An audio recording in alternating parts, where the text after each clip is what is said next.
This week on Supercars Torque, we're looking at electric safety cars, TransAm drives, and what's in a number.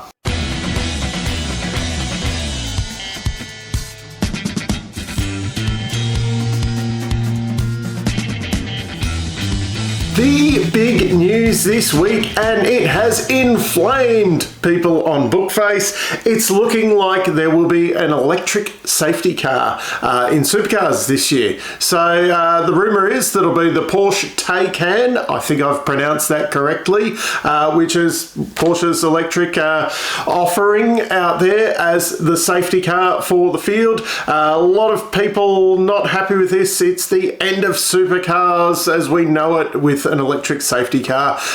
Also, a lot of funny comments about how the safety car is going to be faster than the race cars. Well, it's not. I think in the really high performance version or whatever, funnily enough, they call it the Turbo S, I think. Not sure where you get the turbo from on the electric car. Anyway, I think that might do a 0 to 100 quicker than what a supercar can. We all know supercars don't really do fast 0 to 100 times. They're more set up to do 300 kilometers down Conrod Straight. Yeah, considering the top speed on those Taycans, I think on the balls out one is 250 kilometers. I don't think there's going to be a problem with the safety car being faster than one of the supercars around the track. I think, yeah, they're still going to be a bit slower. Plus, you'll have range anxiety on them. But yeah, a lot of people are getting their knickers in a twist over this. Who really cares? It's a safety car. It's changed over the years. We've seen Nissan GTRs, we've seen Holden Statesmans, SS Commodores, we saw a Ranger Raptor last year, and believe it or not, we have had Porsches in the past. I think Porsche used it to the Panamera when that first came out. That was, yeah, the safety car and the medical car there for a few years. I vaguely remember Shane Van Gisbergen crashing into, in his first retirement from Supercars, yeah, crashing into it there on the streets of Sydney back in the day.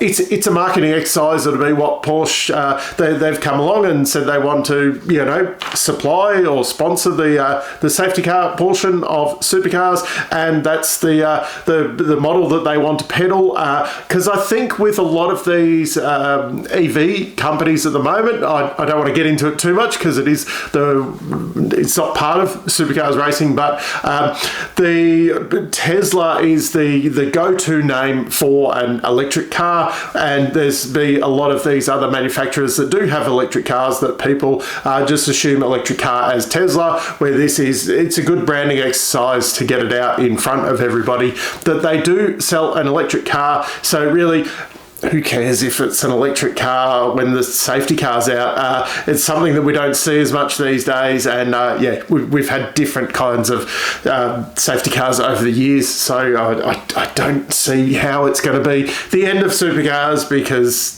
there's an electric safety car. Now, one thing I've been a little bit critical of recently is that we don't see any liveries early on in the year. Everyone seems to be waiting longer and longer until they release their liveries, usually just before the season starts. And yeah, a lot of them then get lost in the noise of the bigger teams kind of releasing theirs. I don't understand why some of the people with possibly even the smaller budgets and things like that don't make a big deal about releasing their liveries earlier. But anyway, we have had two teams have announced that they will be releasing their liveries. Matt Stone Racing on February 9th, that will be at their factory, and Triple Eight will be taking over the Toowoomba Wellcamp Airport on February 3rd. I think the Toowoomba one's open to everyone. I don't think the Matt Stone one is open to everyone. Having said that as well, there is the Penrite one, which the Groves, that will be released at the Penrite factory, which is open to everyone, and I think that is also on Saturday the 3rd of February. Once again, yeah, so some will get lost in the noise. You'd expect the Triple Eight one, even though it's probably going to look they're usually a bit questionable, the Triple Eight ones. Hate down below for all you Triple Eight fans. Yeah, typically they don't have the best livery. Anyway, the Grove one will probably get lost a bit in the news cycle because the Triple Eight one will be bigger news on that day, and that's why I don't understand why everyone leaves them till late or pushes kind of together, because some of the other teams, they definitely get lost in the noise, because you've got your certain teams, like everyone will get excited about DJR's new livery that'll look exactly the same, Triple Eight's livery. The Walkinshaw ones are usually kind of big news, and then you'll get people like Premier and the Brad Jones ones that kind of get a little bit lost in that whole news cycle, especially when you're releasing multiple different liveries for the same team, like in BJR's case where you've got 4 different cars to release. It definitely gets lost when they're all kind of bang, bang, bang at the same time. Speaking of Matt Stone Racing, it's looking like their wildcard entry for this year is gaining more and more traction.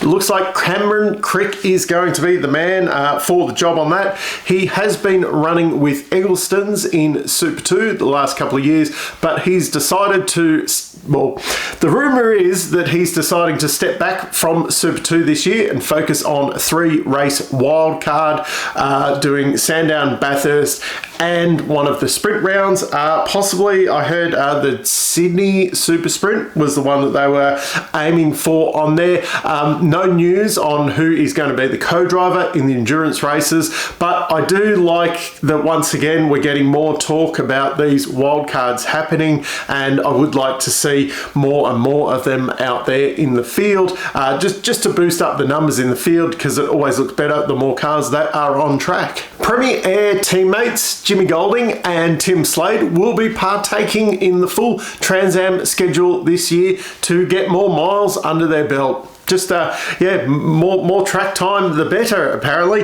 And also with TransAm, it looks like Todd Hazelwood will be running the full schedule there as well, to get in some miles before his yet to be announced Erebus co-drive comes along. Not sure why that one still hasn't been announced. Maybe the deals haven't been signed, but yeah, bigger ranks there in TransAm. They could be the biggest draw card on the Speed Series this year. And finally this week, what's in a number? There's been a lot of talk about the car numbers over the last few weeks, as some of them are actually changing for this year. So Matt Stone Racing have announced that they will be running number 4 for Cameron Hill and number 10 for Nick Percat.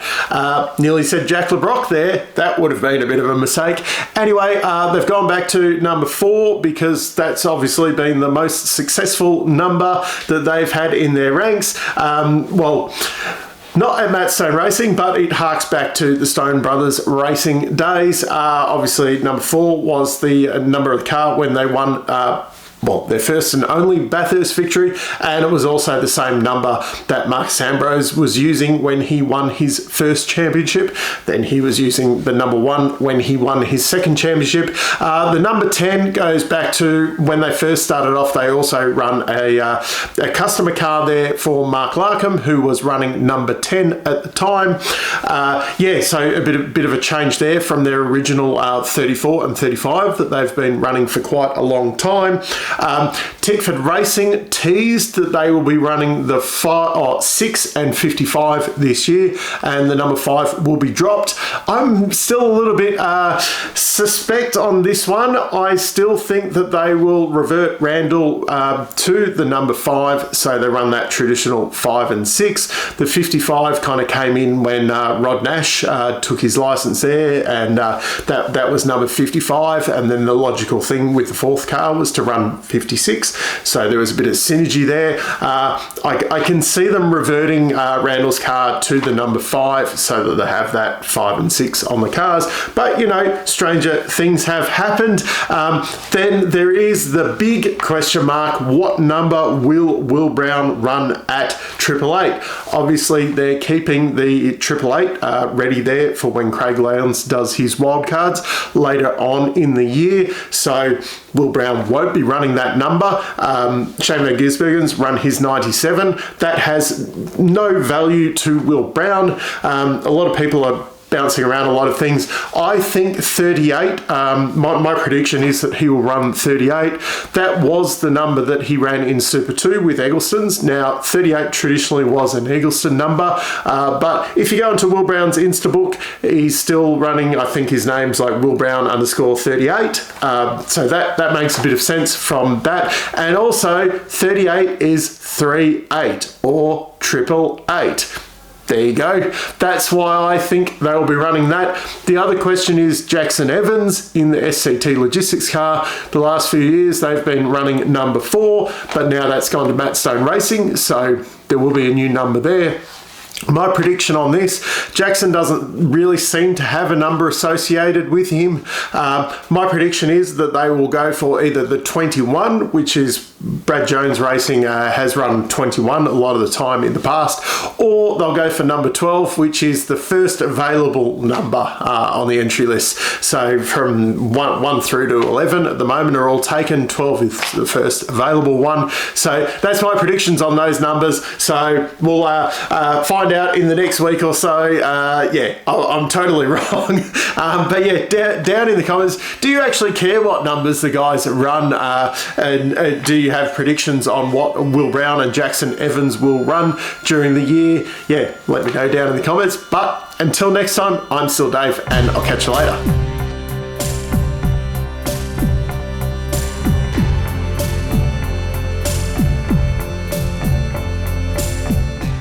For those of you who stuck around right till the end, you'll have noticed the Monday morning news curse has struck again, as I recorded this episode early and Will Brown's new number 87 has been announced today.